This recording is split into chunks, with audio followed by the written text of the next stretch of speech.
Should we do the... No, he doesn't want to do the woof again. It's the best bit, I think. I was enjoying myself. Welcome to Delusions of Grandeur. This is the third and final in a series of In Conversation events with Dave Parkin as the starter and an artiste behind all this genius. I'm deliberately sitting up with a straight back. Oh, I'm trying. I've seen the 2 videos of the last talks we had, and I've really got a belly. You've got to be careful where you sit. I'm trying to sit up. Cameras, £10. Yeah. I don't know how many cameras are on me, in the middle, looking Did you just use a friend's joke? Yeah. So that's when. Chandler, Chandler. When Monica, because she was huge. Anyway. Yes, Monica. This is why unnecessary. I'm having no impact so far. I'm not even Sorry, trying. Lydia. Carry on. No. Can I just explain the joke though? Go on. You started. Monica's showing when she was a kid. She's showing the thing of going to the prom, and Monica, when she was a kid, was very large. Oh, that's right. I forgot. And they say, and she says the camera adds £20, and Chandler. Chandler says how many cameras? To Matthew Perry. How many cameras are on you? Which is, I know, which is of its time. Anyway. Oh God, of its time. Yeah. It was Good a times. joke of its time. Wouldn't get away with it nowadays. No, but this is the last of 3 In Conversation events, and I'm for all of these reasons going to. This one involves you, Dave, obviously, and this time you, Ricky C. Smith. Hello, Ching. Lydia. Yes. Ching. Thanks for the plug. And it's chaired by me again. So we'll go through the formal bios a bit, just so you know what you're dealing with. So David Parkin, some of you will know already, is a bit of a you're an author, theatre maker, musician, and installation artist. This being a case in point that we're sitting in an installation as we speak. Your work is fiercely autobiographical or silly and speculative. I always feel the need to say that you wrote this. I'm not saying that your work is I guess I'm referring to my kids' Your book. kids' stuff, but it's meant to deliberately silly. They like that kind of thing. You do it all. You do it all. It's sickening, really. I'm becoming increasingly jealous and bitter the more these events go on. I'm being forced to read this every time I go. We might as well get it out of the way. Stephen Fry says that you're charming, funny, and bracingly direct. I wrote an email to him about delusions, and he said, "Thank you for your funny, charming, embracingly direct email." I should never say that, though, should I? No, you shouldn't. You're friends, close friends. With Stephen Fry. Is there a way, actually, whoever's posting this online, just sort of like, I don't know, like, with on Facebook, you can sort of say, everyone except that person it's shared with. Could you do that for the whole internet and like Stephen Fry? But he's not going to say he's not your friend, is he? No, absolutely. We've put him in an appalling position. So it's good, but he did. Yeah, I mean, all credit to you. You attract the plaudits of all of these famous, wonderful people because they love you and your work is wonderful. You're a vibe. Yeah, your vibe. In 2015, you had a bipolar manic episode and you were sectioned for 4 months. And this installation that we are sitting in is examining that experience via a cacophony of mediums. And it's been in residence here for the last month, hasn't it? Yeah. Mm-hmm. And it's going... No, the last, how many? 3 months. Is it 3 months? I have no sense of time. 2 months. Who came to David Parkin's audition? Make some noise. Hey! Let's go. Just in case that doesn't make the cut later. Yeah, edit that bit out. Yeah, I know. But it's coming down tomorrow, so... No, it's coming down on the 13th. I'm sure I read somewhere. It's a bit unlucky. Well, we've... what day is it today? It's Thursday, Wednesday. Right, no. What's the date? Friday, yeah. Wednesday. It was coming down... Saturday. Oh, well, thank goodness It was coming down on the 11th, but now it's coming down on the 13th.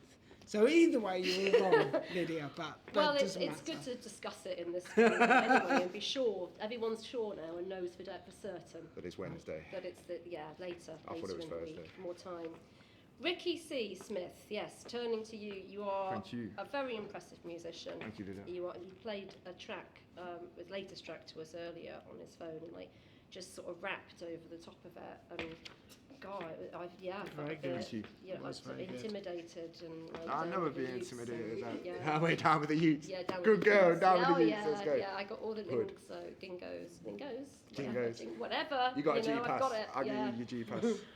You've Stamped. performed all over Europe at various venues in the UK, and you've had 3 million plus views of your work online. So that's a incredible. round of applause. Really, thank you.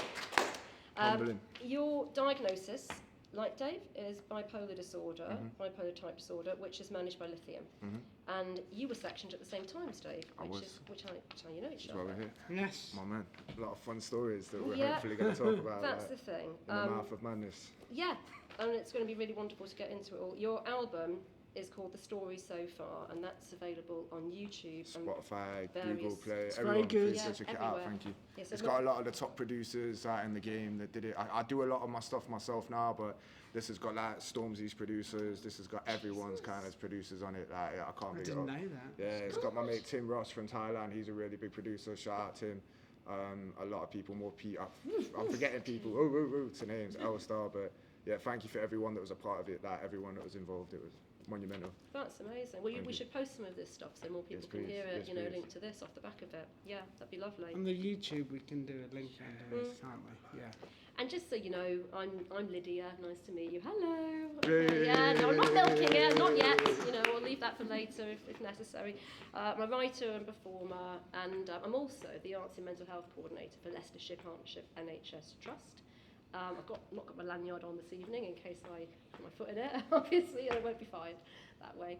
And also, I'm the co-director and director of two third sector organisations, Word, which is a voluntary organisation that is about poetry, and it's co-produced by the NHS. It's the only one in the country in that way. It runs one of the longest running poetry nights in the UK as well. Hey. Yeah, thank you. Ricky's go. like, you're my hype for it. This is great. I'm going to, all go. the time, like Ricky's going to be like a siege situation, like sort of taking you, what do you call it, like abduction, when you abduct someone. Yeah, that's wrong. Don't do that. Yeah, probably not. Yeah, No, like, probably yeah. not, yeah.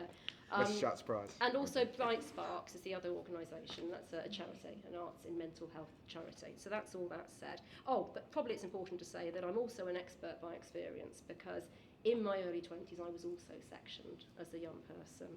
And yeah, a lot of that sort of, some of that experience is something I continue to draw on today, as we all draw upon our pasts and our experiences. And I filter that through my work, mental health, and my creative work. So yeah, that's a really full covering of That was the amazing. bio Well bit. done. That was awesome. Yeah. Yeah, and it's a quarter of the event has gone. If that's reassuring for anyone, it's only 4 sides, not even 3 sides, maybe even more than a quarter of the event by that logic at least. Question 1. It's just like a court proceeding now, doesn't it? On the night of Wednesday. Yeah.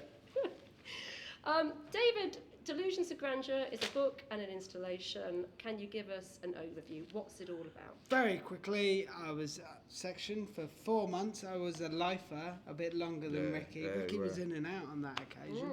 I was quite annoyed at the time. Bastard. I miss Yeah.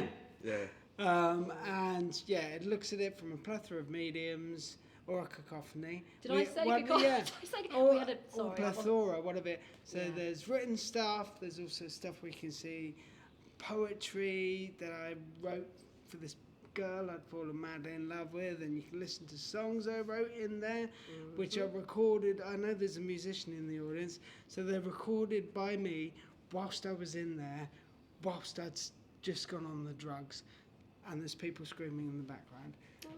They're quite a painful listen. They're not Quite good. awesome. I remember we used to have that recording room where like they used to take you to like sort of have a go at you about like your medication, and when they would actually let us use it. We weren't allowed, but I just went in there with my laptop. They didn't know what we were doing, but we were like recording demos and stuff. Man, it was crazy. Like, Yeah. they were good times, man.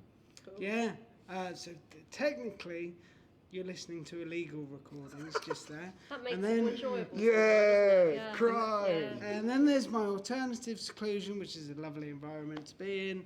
And then there's some other stuff. There's loads of stuff. Yeah. So It's So amazing. there's still 3 more days, roughly, to check it all Yes. out, isn't Yes, there? so Because come of the down. later 13th of closing date of the exhibition here. Ricky, I mean, as we've covered in your bio, you're very creative. Thank yourself. you, Lydia. Yeah, well, it's evident, yeah. Love it. Do you find that being creative supports your mental health? Yeah, I definitely think it's a good outlet. I think creative people in general, like, a lot of creative people are just wired different. Like, even speaking to people in the audience, you can tell they're of creative mind, like, and same as you guys. And we're just a different breed, man. Like, I think we're just built different, and not even in a bad way. I think like a music help or art or theatre or whatever it is helps bring out your best qualities. Yeah. Like music, for example, has made me very confident. Like I'm very, not to the point of arrogance, but to the point where I can like go in a room and I'm not scared of people. And I think like that's an amazing thing. That's like the idea of like cultural capital, Yeah. I suppose, isn't it? Like culture is music, man, and music is culture, and it's just and artists can go anywhere. That old maxim. I don't know who said that. Do you know anyone here, just in case? You know, the idea that artists can go anywhere and travel in talk bars, to kings essentially. and talk to you know people who aren't kings. And you know, it confuses people. It's a classless state to be in. Real talk. And it's the talent. I do think though, like as we were talking earlier before we turned the podcast on, I do think mental health can chastise it a little bit though, because like people go, oh, you write your best stuff when you're suicidal. No, you don't. You don't want to write any. You don't want to write anything when you're like that. Actually, at that point. I'm literally drugged up, like curled up in a ball. Yeah, you don't want to write like that. But like, but in pure sobriety, I mean, when I am elated and I'm not like thinking I'm God, like, but when I'm like on a level, like, I definitely write a lot of good stuff, and that, you know, you got to take the good with the bad, innit? Like, you know, and it's like, a way of processing.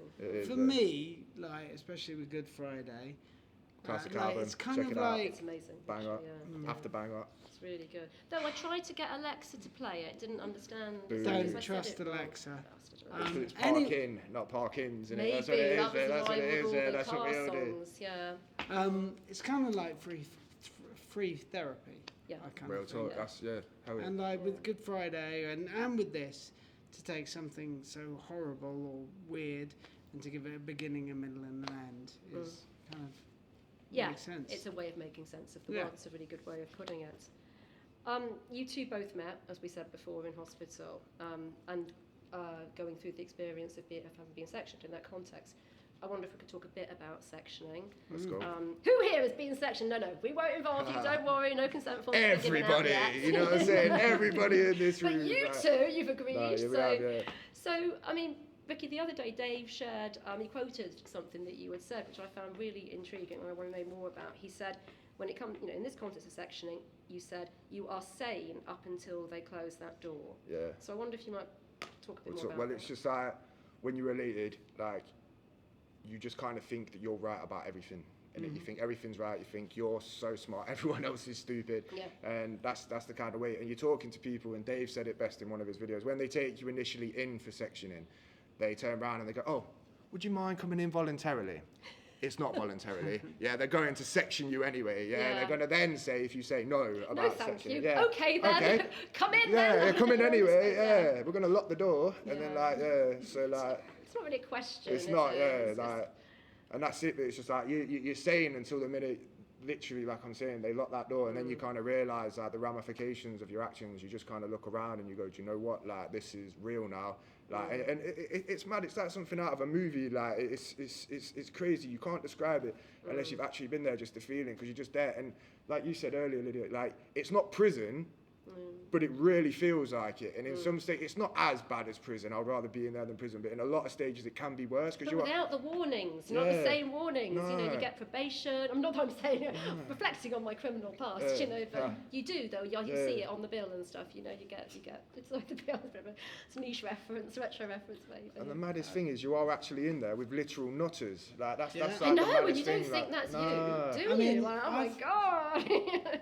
I found like when I went in, I mean, I was pretty bonkers anyway, but then I kind of trajected. just because you're completely out of context. You're not like at your home where with the fridge you're behind enemy lines, bro. And you're out of context, and there you just kind ironically, of skyrocket. It sort of feels. I mean, in my case anyway, it was like the worst place for recovery then to be in, because what we all feel, I think, what grounds us, we all have a different set of things that ground us and make us feel safe and, you know, like ourselves, our identity. And you know, whether it's just when you get up and when you eat and what you like to eat or drink, and like tea for me, and I wasn't able to use the kettle whenever I wanted to. Really? No. That's crazy. And that is such a small thing. But it just drew me over the edge, drove me over it's the like edge. you said though, it's like liberation, isn't it? It's being told that you can't do things, and you don't understand why, and that just makes you worse and worse and worse. Panic, so I think it just is. I don't know if there's ever a kind of relaxed, and comfortable sectioning experience, because I guess there can't, because you go in voluntarily then, wouldn't you? It's the clues in that kind of description. I think like my first time with Dave though was definitely my favourite, because I've been there 3 times and each one got progressively worse. Like the first time I was in there, it was just like going on holiday. Like I was literally like homeless. I was like, this is awesome, but I ain't got to do anything. Like I can just lie around. I ain't got to go to work. Work was still paying me. I was like, woo, chilling. Like life was cool, and like I made a lot of great friends in there. And they didn't actually say anything was wrong with me. But like the second and third time, the second time was all right, but I just got in a lot of fights, just with people that were more crazy, and they just started it. And I won them all, really. But but that it made me get put on a Beaver ward, which is like a sort of prison.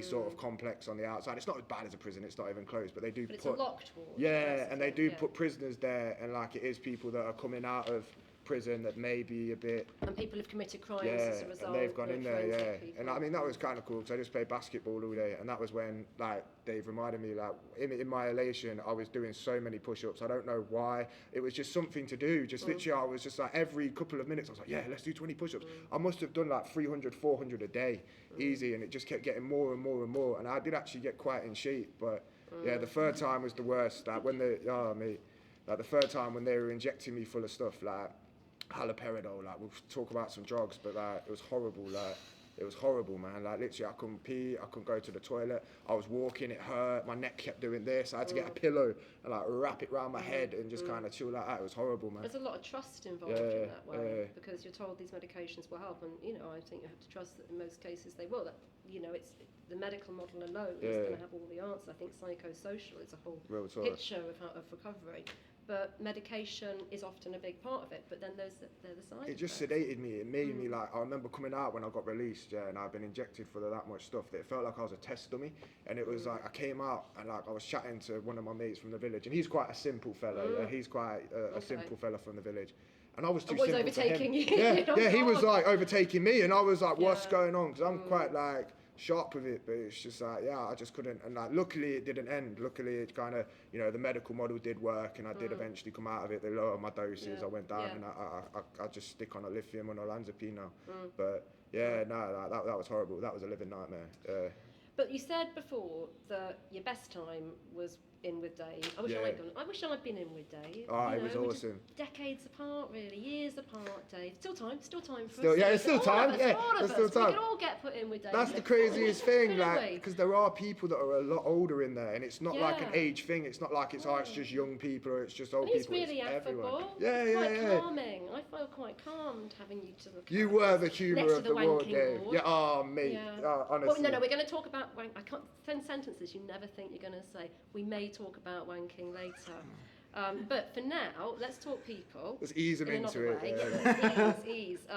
So Dave was a positive relationship you formed, and I'm getting that there's a bond between you guys. Look at that, brothers. I think that also we were both flying a bit. I remember one thing you said.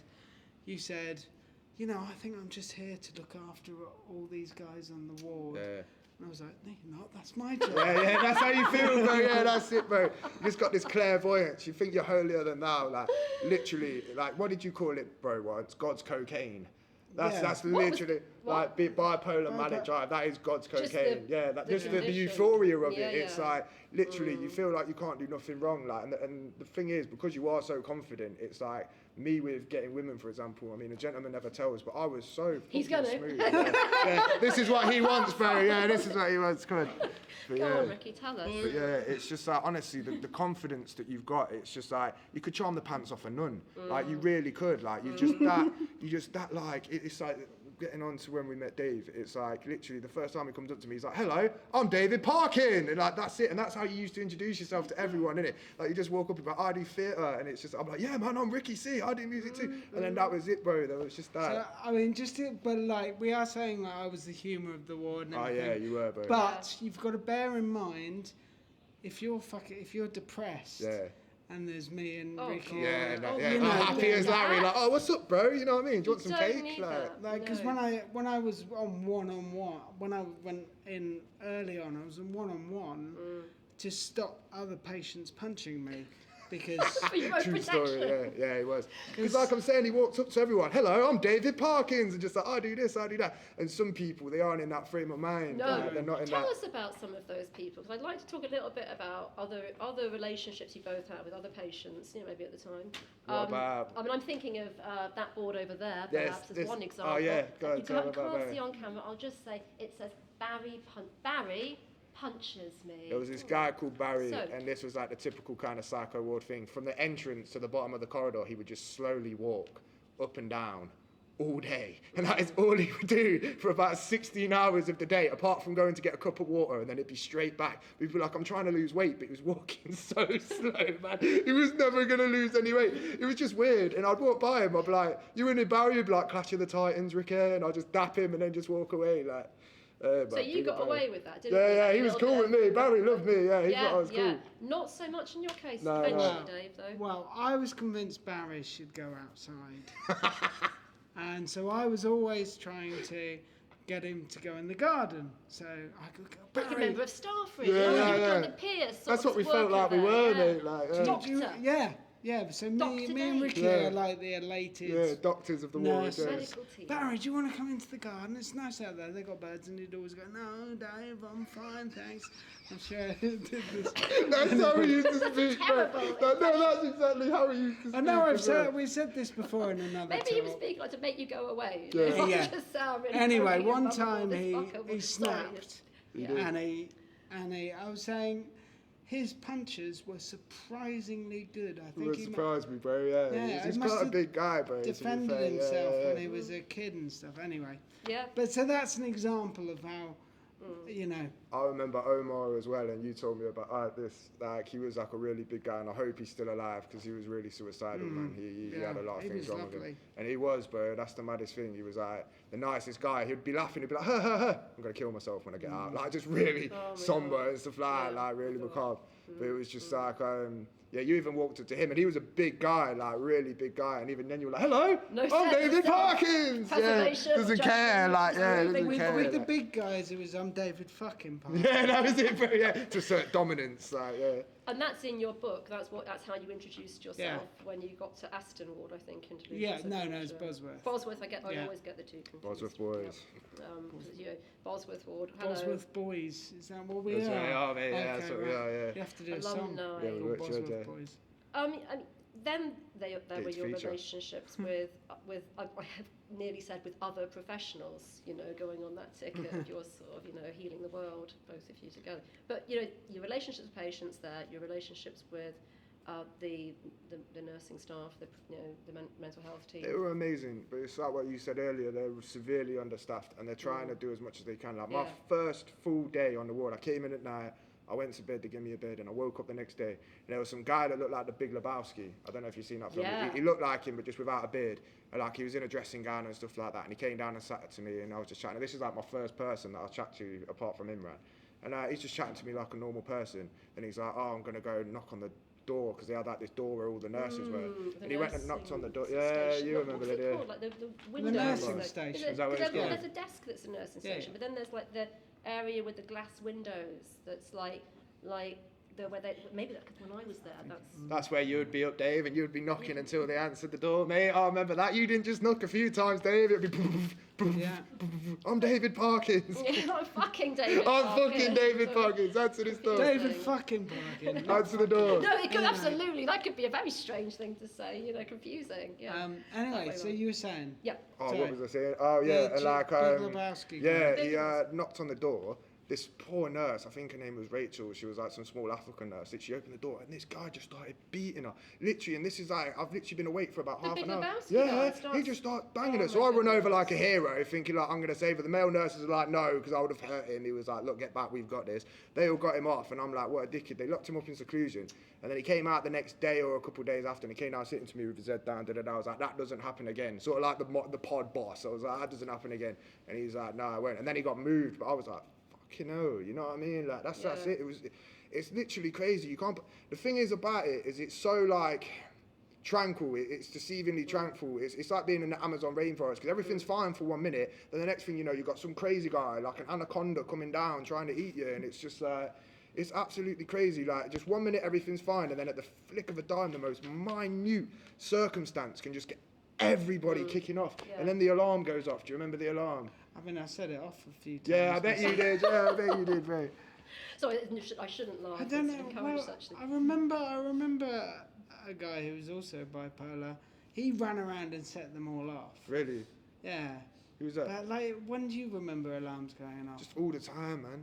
Because I was in the cadets as well, and I was kind of taking them. I got bored of it, and there's a thing in the army called stand to, which basically means when you hear an alarm, you get down and start shooting your gun. So because I was crazy, I would just be like bang, bang, bang every time people heard it, and I was just playing with it. It actually got me in loads of shit because they write it down on a piece of paper, keep shooting a gun, and I was like, Yes. you know, they did it. They doing it, and I was like, right. And like, sorry, on a similar thing, like one time, I don't know, this nurse was talking about the guitar, and I jokingly went, "Well, I'm gonna smack you with this guitar." So you can't make jokes. And it came up situations, and threatening behaviour with the guitar.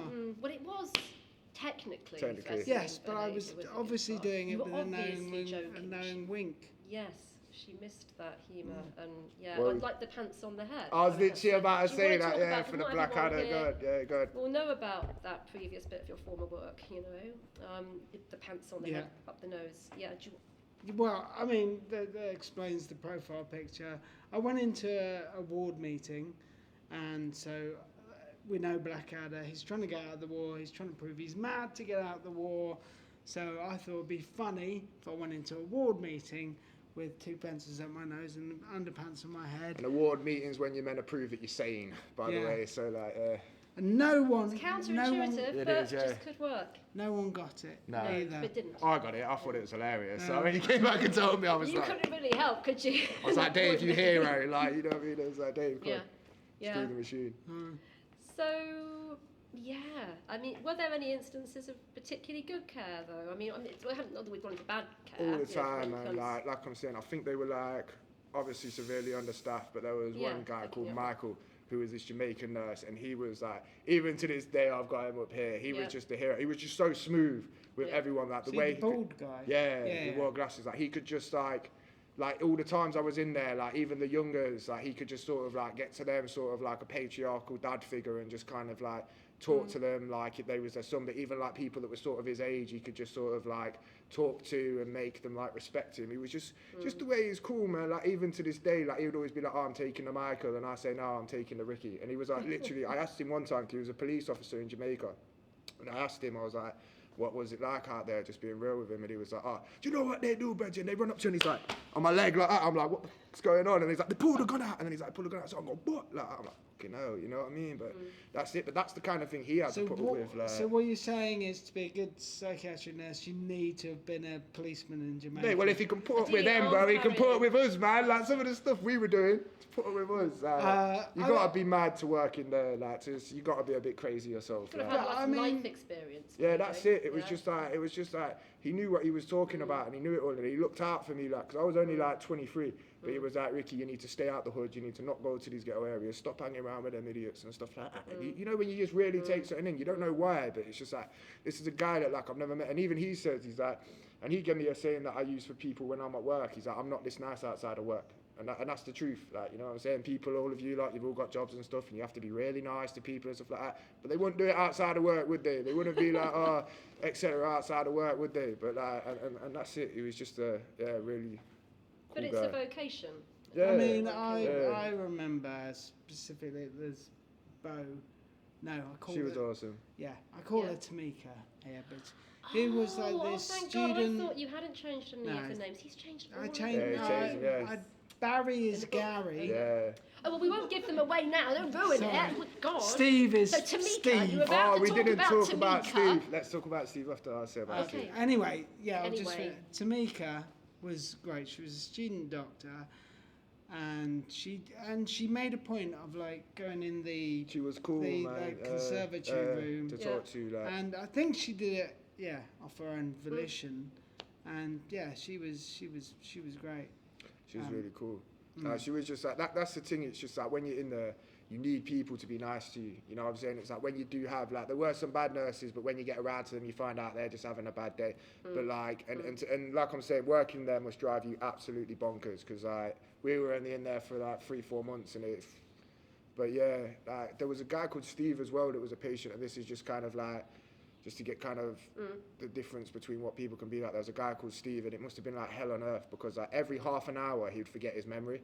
So it's like he'd come out and he'd forget his memory. Yeah, that's it. He'd just forget. Like he'd just forget everything. It's quite poetic though. You can see like it's an MC. Yeah, because we're poets actually, Dave. That's how we talk. I'm a poet. And he didn't know it. I could give you never stick your finger in a cat. Oh God. Okay. No, I won't. I'm gonna move us on. But I say, don't ask me how. Yeah. I mean, it's very quick. Never stick your finger in a cat, be it slim, Siamese or black and fat. The type of feline is quite beside the fact. Never stick your finger in a cat. No, it is That's actually very good, isn't it? I can take it back. Okay. They're not clapping. I'm just going to draw your attention to that. But yeah, like Steve was crazy, man. Like it was just like he'd come up every half an hour, and I would look like one of his sister's friends who'd be like, Liam, what's going on here, mate? And I'd be like, we're in a psycho ward, Steve. He'd be like, I thought we were on a plane. Like, no, Steve, you know what I'm saying? I'm like, we're in a psycho ward, and his dad had died, and like he kept forgetting it every half an hour, and it was just like we just couldn't tell him. Like I told him once because he didn't know, and like I kind of didn't think because I'm in my own a little elated away with the fairies thing, and literally it just broke him. But then in half an hour, Liam, where's my dad? And I was like, oh no. Yeah, I mean, I was like, yeah, like. I don't think I think he was on the wrong ward. Yeah, definitely, bro. He was. Buzz was for kind of people that are still sort of with it, like that. As mad as that seems, but yeah, he was completely. But I think he should have been on neurological, like on a stroke ward or something. But that's that sense there that a ward, a mental health ward, maybe any ward, but it's more. I think it's more intense and interactive in a mental health ward. That's not just like me. I'm just dropping this. Yeah, thank you. Oh, nice one. Yeah, very good. But yeah, I think especially in a mental health ward, it's much more of an interactive, maybe long-running situation, and it seems like a microcosm of society. Yeah, you know, yeah, it's like everyone's going through something. It's its own biome. It's absolutely crazy. Yeah, and sometimes you're going to clash with people, and sometimes you're going to find someone who can save your life. But I think that each other, it's not just the people in authority that can guide us through. It's looking to each other, people on the I found religion there, like, I mean, I believed anyway, but I was kind of on a path of, like, unrighteousness. I was moving, like, I was homeless, I was sleeping with any woman that I could pretty much get on. Like, I was just doing a lot of bad stuff, like, kind of in my fog phase. And then I kind of went in there, and I found, like, just religion, man. It was just crazy. This guy called Imran, he just taught me about the Muslim faith. And then I kind of was like, well, I'm not going to believe in organised religion. I'm going to believe in what I want to believe. I'm going to put all of them together and sort of do it. And one crazy circumstance that actually happened in there, and I swear this happened, was they took me in for the second time that I got section, and they asked me, like, they were just kind of grilling me about God. They were like, oh, why are you so religious and stuff like that. And as they said it, every light in the room turned off apart from the one above me, and even like the guy was flicking the switch and nothing was happening. I was like, that's why I believe. And even they couldn't say anything, bro. Even they couldn't say anything. I was like, yeah. I was like, yeah, it's all true. Like that even solidified it in my head. I was like, yeah, exactly. I mean, something like that when you're on the high. Yeah, oh, bro, it's just like that's it. It is. I am God. Yeah, I'm God's son. You know what I mean? Like, yeah. I'll show you the wounds. Yeah. I'd like to talk about substances. We want to get the substances as we move towards the wanking. The promises. You want to let you down. Oh God, everything's a double entendre now. Go hand it to him. But substances. So let's talk about the three levels of it. So there's the prescribed medication. Where do you stand? We talked a bit about this already, but any more thoughts where you stand on that? I mean, I suppose you're probably going to talk about abusing other substances, but I mean. When I was released, I did end up kind of really abusing sleeping tablets and stuff, and lorazepam, which because I had a real problem with sleep. Yeah. And you did, yeah, I remember that. Yeah, but I guess looking back, I was kind of addicted to it. Yeah. I would get addicted to it. I think if you got an addictive personality, then things are easy, man. Yeah. I'm not very fortunate on that front. But yeah, so my life has changed around recently. I met a woman and had a bit of therapy, and I don't do that anymore. No. But I mean, I suppose if we're talking about So I'm on quetiapine. Did you ever do quetiapine? No, That's luckily, great. yeah, no. I think I will have them. I heard that one was quite rough. I got put on. What I'm on now is lithium and olanzapine.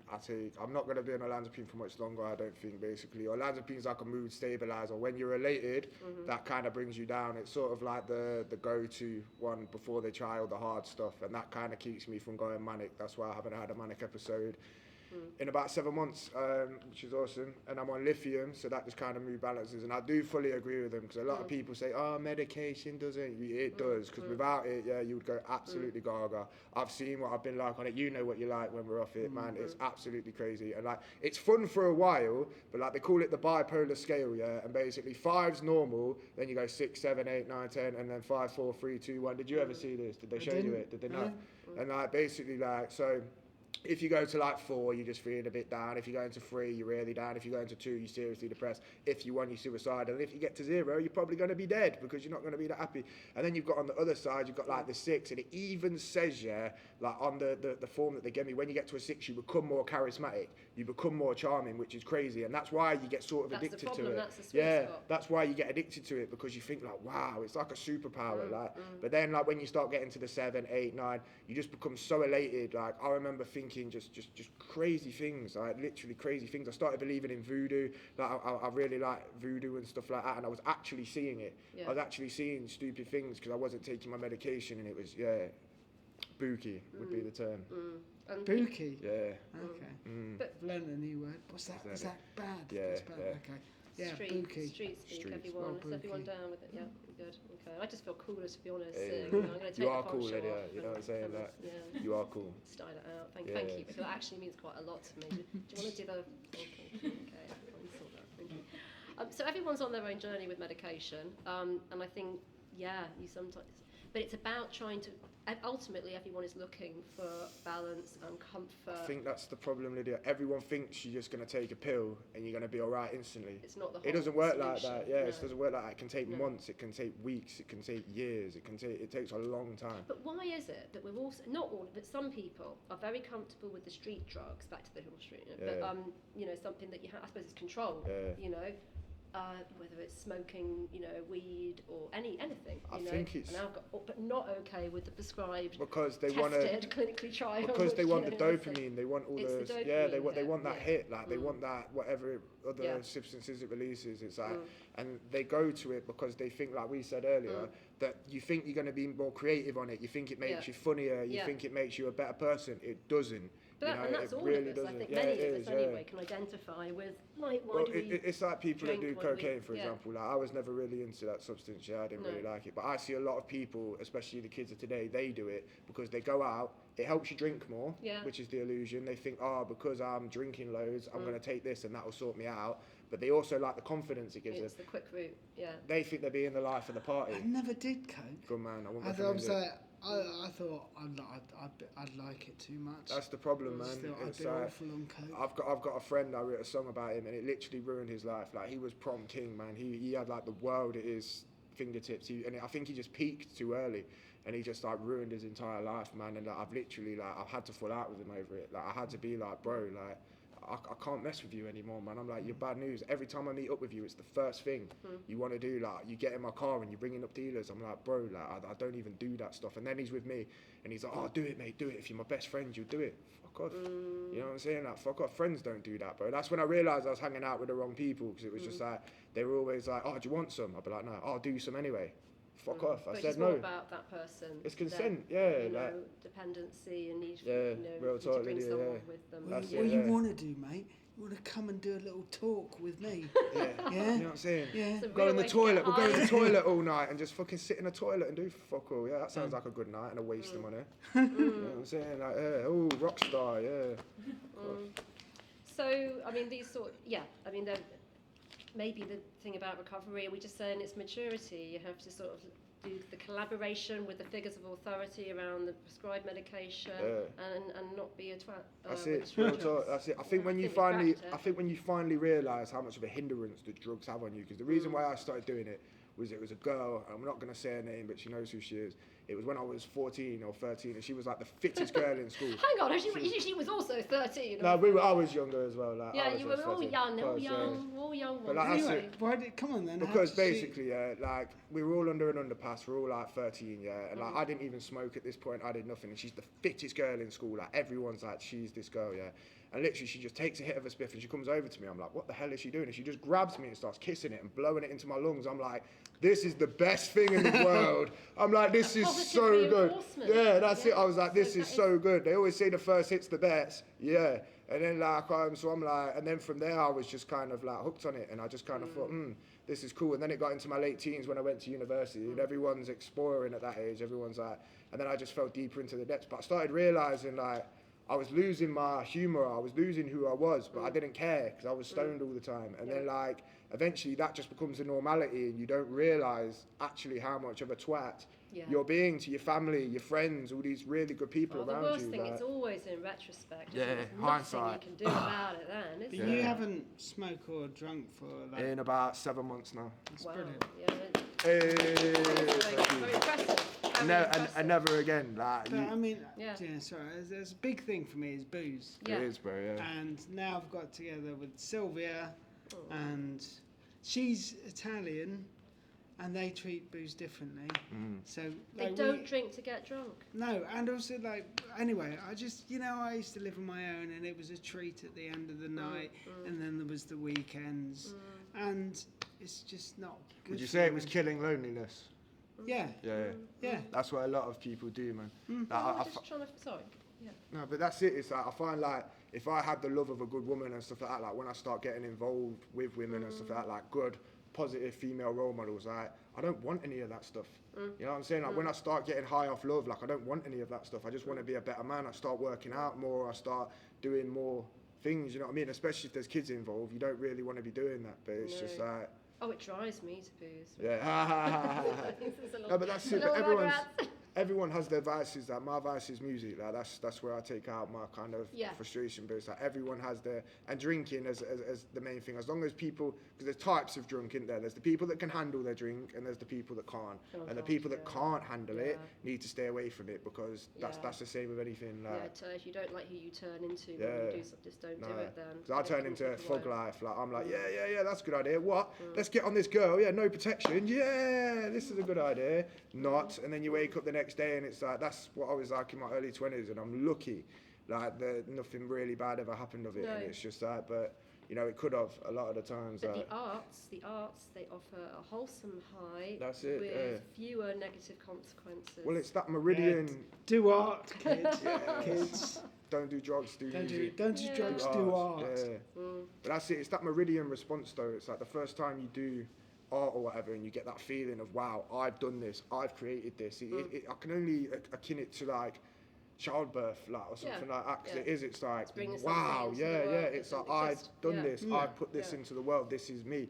Like, and when people respect it, like, you get a high off that. And it's completely unique to you, it's unique as your signature. No one else literally can say or make this thing, share this thought. It's unique to your experiences and your way of making. And because we live in such a way of the world now, like the internet and stuff is so crazy. Like, I mean, fair enough, thank you for everyone that came here tonight. There's about 10 people here, But this could go to millions. Don't need to say that, we could have got me. There's 100,000 people in here. They're out the doors. Stretching actually out the building. Like, out the building. There's queues around the block. They've got Dave Parkin banners and everything.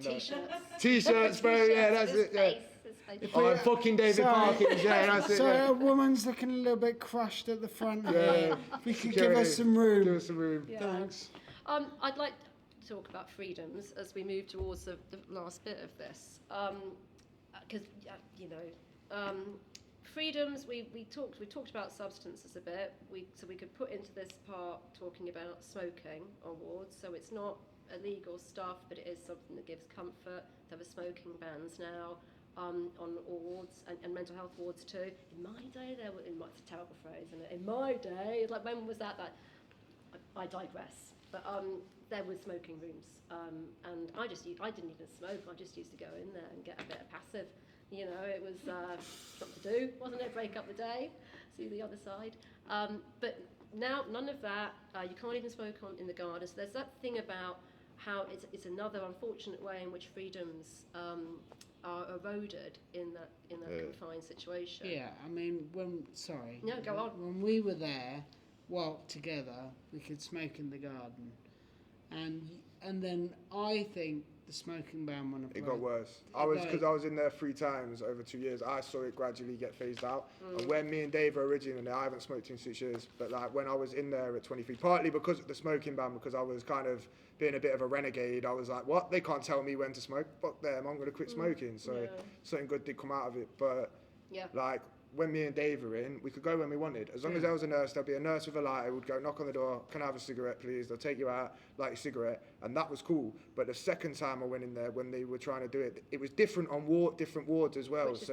Which is crazy, because like you go on one ward, it would be every hour, one ward would be every hour and a half, 1 hour would be like 2 hours. There was like this hierarchy as well of people having lighters, because we're all sneaking lighters in because we were trying to do it. And it was just absolutely gaga. Like people, we said earlier, there was one person that, because you only had a half an hour window to smoke, and then you might have to wait an hour and a half. Because that's when the staff member is available, and so they're chain smoking, getting as much. One guy was possible. throwing up. It was that crazy. Like he was from Bangladesh. He was literally smoking so much, he would just keep chain smoking that he would throw up down himself, and it was just like. Wow. And like I'm saying, but I think the nurses, they kind of let one person have a lighter because they knew that like we're going to do it. Because I remember waking up once on a bipolar manic one, like I need a cigarette now. You know when you wake up and you need a cigarette, and like they weren't giving me one, and like even my mum was in there. I was like, Mum, give me a lighter now.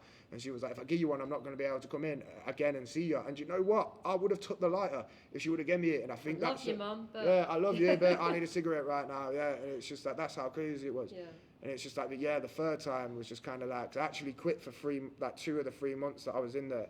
And then I came out that Christmas, and then I quit I quit on the 1st, and I ain't smoked in 6 years. But it was absolutely crazy. Like when me and you were in, that was like you said earlier, that was the best. If you need a cigarette, do it, because if not, it creates this kind of, somewhat like criminal underworld of people having lighters and cigarettes in there, and people like trading and stuff for cigarettes and stuff like that. You shouldn't be smoking on the wards anyway, because the nurses, it's illegal or whatever. And like, people have only got half an hour to smoke, so people are actually smoking more. And anyone that knows about smoking and the effects it can have on your health knows that chain smoking is worse for you than smoking regularly. Yeah. So I don't see what they're doing. But if there were more staff, then I'm not saying it's great to smoke, and like we must support people's smoking habits, but if on demand, I mean, I seriously think the NHS need to rethink. Because they applied a smoking ban, which is great across hospitals. They need to rethink applying it to mental health. If there were just many more staff, I mean, let's not forget we have a staff shortage, an NHS staffing crisis across the country.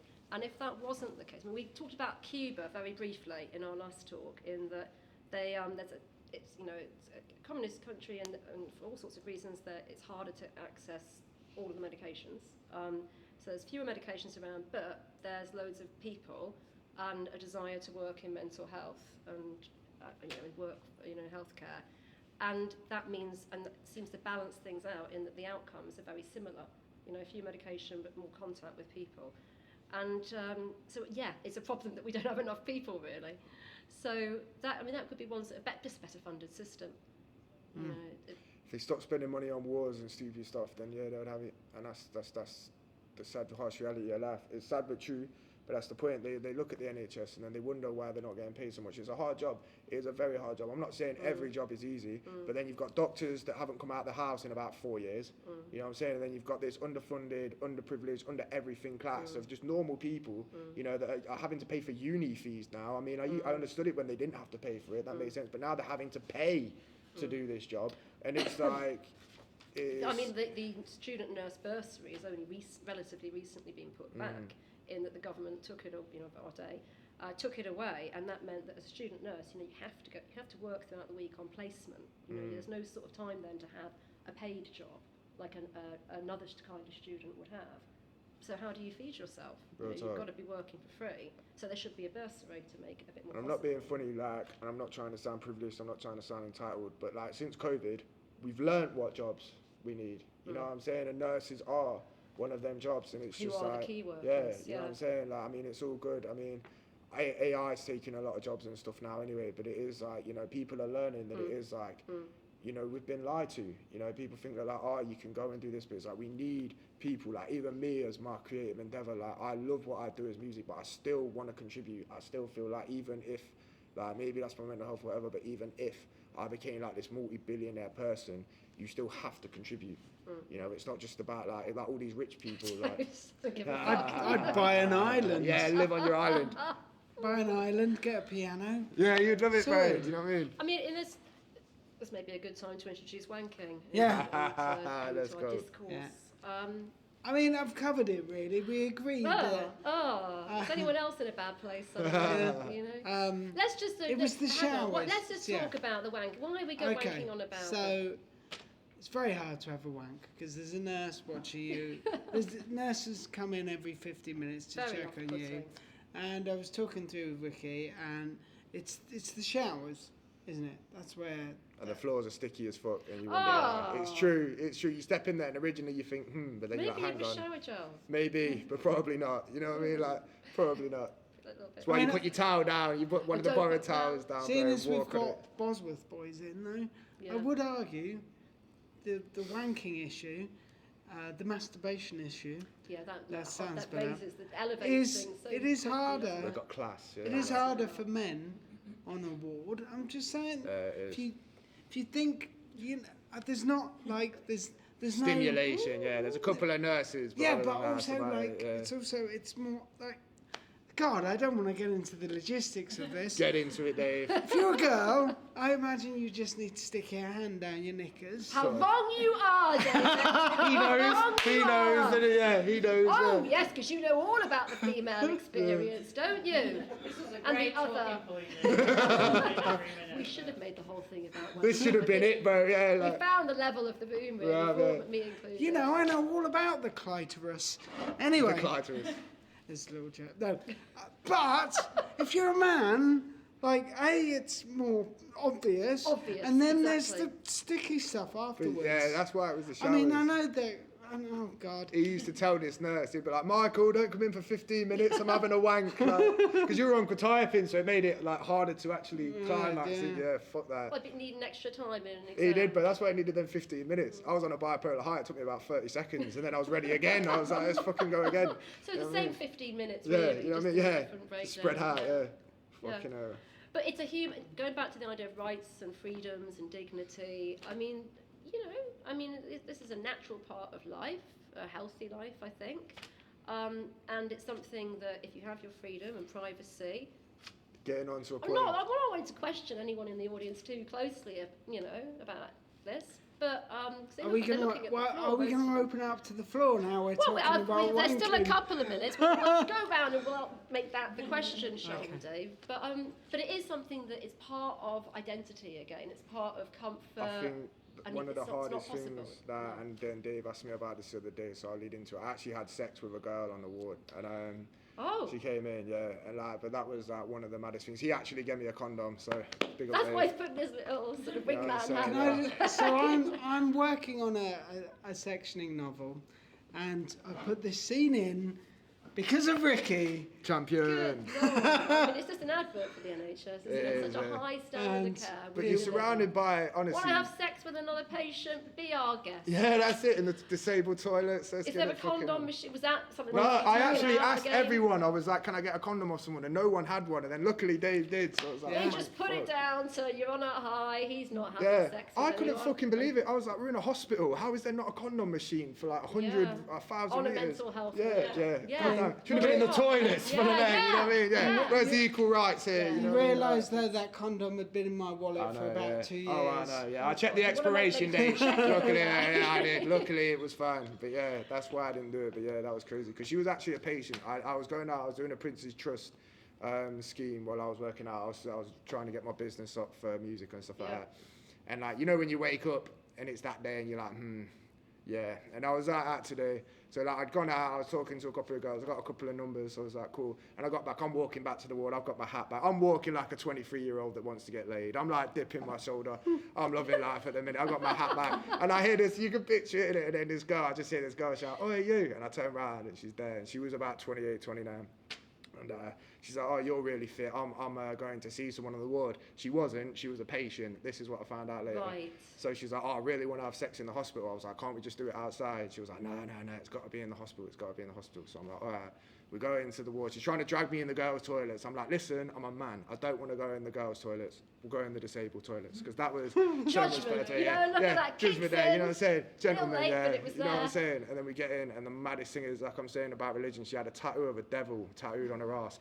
And it just threw me out so much that I literally thought like temptation had been sent. Like, this was God. Like, this was the devil sex going. is such a conflicting It is, experience bro. for many Literally, anyway, yeah. isn't it? And you know, that is... And like I'm saying, I'm on a bipolar high, so like literally, I just go, like I said to Dave, it was a very animalistic thing. I snogged her for about 2 minutes, and knickers were down. I pushed her against the wall. You don't need to go into the details. She was ready. I heard the details earlier, and they're spicy. But that's what you meant, because you might have seen on the social media, Dave did use the spicy, That's it, yeah, you know, that's it's it. going That's to the be filth going to get ones, a little yeah. bit, you know, But no, she was a messy, really kinda- nice girl. I was really nice. Like, I gave her chocolate after. She was Oh, really that's happy. fine then, I gave her yeah. a box. She kept coming to the ward for like the next 3 days. Like So- literally, she was like, "Where's Ricky? Where's Ricky?" And I was at the Prince's Trust, but then like they found out that she was actually a patient on another ward, so they were like, "You can't come here anymore." Like. So I think we're starting to draw some conclusions as we finish together. So get sectioned as a brilliant way to get laid. Yeah. It's really not, access like- to street drugs. Yeah. Chain smoke. You are right, because there were a lot of illicit drugs on the ward. Like, Yeah. there's more than you think. Like, there's actually people sneaking it in. Like, You mainly, Didn't you Ricky, sneak from- in marijuana? No, but it's on. Someone we did, smoked yeah. something. But on the other hand, Maybe. you know, meeting nice people, making friends with people who can stay with, who have been with you through the worst time, and then can be lifelong friends and contacts. And there's a bond then when we form these kind of relationships. And Sectioning is a great way to meet people. yes, So It's crazy because, like, you'd think it would just be a full of nutters, but it's people like us. It's people that are actually very intellectually smart. Like, especially like Dave. This is what I mean. Like, it was good in there to have someone. Like, I don't like being the smartest person in the room all the time. I'm guessing a lot of you people don't. I don't like being the smartest people in the room all the time. I have to tone it down You for can that tell. reason. Yeah, it's awful. You really struggle, don't you? I do, yeah. Right now, God, there's things I could say, obviously, but I won't for that. Only for that reason. But like, there is the saying, if you are the smartest person in the room, you're in the wrong room, and that's what I fully agree. And when you go into sectioning, you just meet people. Like, there was one guy, for example, that was so good at pool. Like, I've never seen anything like it. Like, I've seen players that are cool, but he was from Loughborough, and he was just so good at pool, man. Like, I was just like, wow, and that made me get better. Like Michael, he taught me how to be like a bit more, just gentlemanly with it, just how to like get around people rather than having to like chest up and stuff like that. You can just use humour to just kind of make them look like an absolute tool, and that's the way, man. Yeah, even meeting you, bro, like you're very, even though like you've obviously had your brain injury, you are so smart. Like, if you didn't have that brain injury, bro, yeah, you'd be like that thing for like a super villain, bro. You know what I mean? Like, you'd be like a super villain. Like, Thank God. you are so smart, man. We're Like, all saying that little prayer. Yeah. But that's a it's a lovely way to end. Because I think we're about to end, yeah. Yeah. I was going to ask them what they might do to maintain their mental health, but I mean, you might have a better... I think for both of us, Or a swell.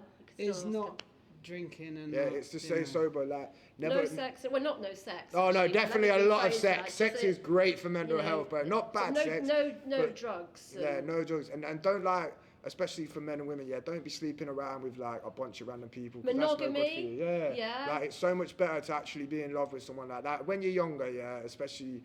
Like, you get taught like, oh, you've got to do this, especially as a man. It's like, you've got to go and lose it. You've got to do this. But it's like, do you know what? It's actually a mugs game. Like, when you get to the point that I have, and you've done it all, you know, you've had multiple women, you've had whatever. Like, it's just like, you know, you actually want that commitment, and it's just like, leaves you feeling grubby. yeah, it does, bro. I mean, I have to say that's you know, now I'm getting married. He said it, bro. I didn't know. Congratulations. Well, Can I be an usher? Peace up. yeah, Anytime. of course. Yeah. Being in a stable relationship really is keeping me out Yeah, of the man. loony bin, definitely. Yeah, and it's a lovely sort of tone to nearly end on, but still just enough time to ask everyone in the audience, you know, if they've ever been involved in a threesome. No, no. But just what do you do in all honesty then? What helps? Just maybe just quickly go around any thoughts. You know, what helps you maintain your mental health? I mean, I like to read. It does seem a bit vanilla after. Or have you got any really. questions? Yes, Jassa. I like cycling. That's Yes, nice. that's Thank nice. you. That's what I wanted to end with this. Walking, listening to music, that helps the most. Hey, Yeah. oh, So I exercise. pray 5 times a day. When I Praying meet helps. Arabic, Mhm. helps. Yeah. Yeah. And so things that are, you know, And art and like poetry. and all of those things sound like sort of strong identity-making things as well. We all have a different set of things, but playing to that as well. Friendship, Tara, you're touching the chair of the person next to you, and is that your answer? You know, just. There you go, I just said it. Oh, you said so much. Yes. Sort of Actions speak louder than transcendental. words. Yes, they do. Yeah, which was my thing and earlier. Yeah. So these are the wholesome things help. Yeah. Any other final thoughts or questions from anyone before we finally finish and go to the pub? Not to undermine the whole conversation. They also serve orange juice. And That's what it's I'm really thinking. nice to hear from Ricky, a very Thank different you. Love. opinion, and because obviously we were on a different side today, so Yeah. I really enjoyed listening to your experiences. yeah. It's kind of it's As been mad as they were. it's been nice having Ricky here because there was a talk in Bethlehem and I had Pete Shenton, who was the dancer. And I was trying to be lively and funny. I had Pete and my mum. I remember you And, saying. and where, there is they weren't doing there it, is yeah. this kind of camaraderie and weird things do happen and funny things happen. And I was trying to be all kind of lively about it. And actually my mum and Pete were like, no, it was awful. Yeah. You know. and It's great for me. I'm glad now we've had Ricky in. So it's nice to see Ricky telling you what you want to hear. He literally asked me the other day on the phone. He was like, "Oh, so you had sex when we were in there?" Do you remember? I was like, "Oh yeah, I fucking remember that." Are you just actually, trying to find something? Is that thing where you But- bring someone home who's drunker than you from the pub just to prove to your No. family? That you're not drunk. that Yeah, you're- yeah. But As what in, I mean found is- so I had a relationship with someone on the ward, didn't you, Dave? In that way, but we're not nearly. You know, nearly had a relationship with someone on the ward. This person, he had sex Yeah, with that's a what it person was, on the Barry, ward. yeah. Now we Shit. just need to find some staff who've had sex on a ward. You know. But and what I think mean we is, can- in the experience, weird things do happen, and there are these moments of humour, and it is a weird experience, which is I think it's sort of like funny. the only thing that I Yeah. could describe it as is being in a weird sense of purgatory. You know what I'm saying? Like it is. It's like you sort of trapped in purgatory with these select characters, and you just sort of like learning about them. You know what I'm saying? That's what I think it was. Like I learned a lot. Like I learned a lot in there. Like even into my mannerisms today, like I use a lot of it. You know, like a lot what I've learned in there. Like These are You these learn make us who we to are. take Johnny's onto a yeah, never mental without. health Yeah, unit. yeah, Many that's right. transferable skills. Yeah, everyone should be. Everyone here is looking to see how that might be them next. You know, how we can make this happen for all of these reasons. Still time. The night is young, everyone. Right.